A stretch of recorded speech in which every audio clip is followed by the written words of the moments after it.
My father stood in the middle of my beach house, running his hand across the marble counter I paid for. He smiled, not at me, but at the space. "This would be perfect for your brother's family." I just smiled back and made one call. I grew up in the shadows of perfect. My stepbrother got the new clothes. I got his hand-me-downs, frayed collars, and stretched-out sleeves. He got the first plate at dinner. I got what was left. And every time I asked why, the answer was the same: be grateful. Gratitude was their leash, and I wore it for years.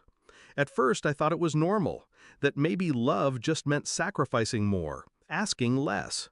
My stepbrother's wins were celebrated with cake and balloons. My achievements, scholarships, medals, barely a nod. I told myself it didn't matter, that one day I'd build something of my own. And when I did, maybe they'd finally see me. But the truth was harder. They saw me. They just didn't care. The betrayal wasn't a single moment. It was a pattern, carved deep. The whispers of money invested in my brother's ventures while I worked double shifts. The phone calls about family vacations, always booked when I couldn't go. The silence when I needed help. The open wallet when he needed rescue. I tested it once, asked my father for a small loan. He sighed, eyes heavy with disappointment. "You need to learn to stand on your own." 2 weeks later, I overheard him wiring 10 times that amount to my brother. That night, I stopped asking, but I didn't rage, I didn't beg, I planned. While they treated me like spare change, I studied balance sheets. While my brother burned through money, I learned how to multiply mine. Every rejection was fuel. Every slight was a blueprint. I bought my first property quietly. Then another. Then the beach house.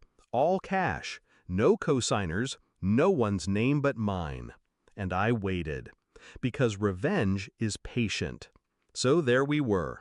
My father touring my beach house like a realtor, not a guest. My brother wasn't even there, yet his ghost filled the room.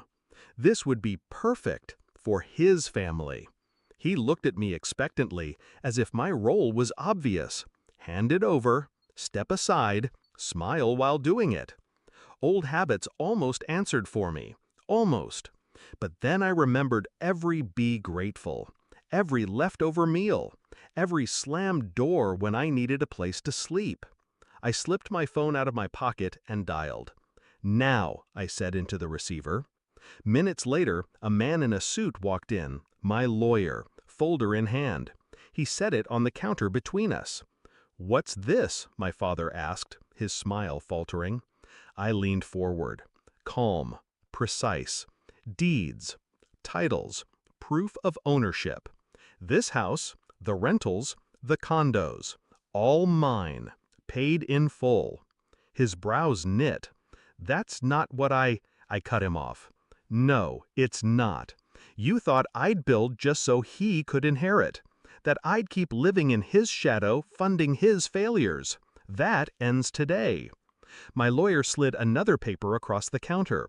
A foreclosure notice. Not for me, for my brother. His last business venture had tanked harder than they realized. And when the bank came for the collateral, guess whose name was on the line? My father's. I watched the color drain from his face, watched his lips part, searching for words that wouldn't come. That silence, that stunned, breathless silence, was the moment I'd been waiting for my entire life. "You put everything on me," I said softly. "The blame, the scraps, the weight. And you gave him everything else. Now he's sinking, and you're sinking with him." And I glanced around at the house, the ocean glittering beyond the windows. I'm untouchable. My father finally spoke, voice cracking. "We're family." I smiled. "No, we were a transaction, and you already collected your share." The meeting ended with slammed doors and threats.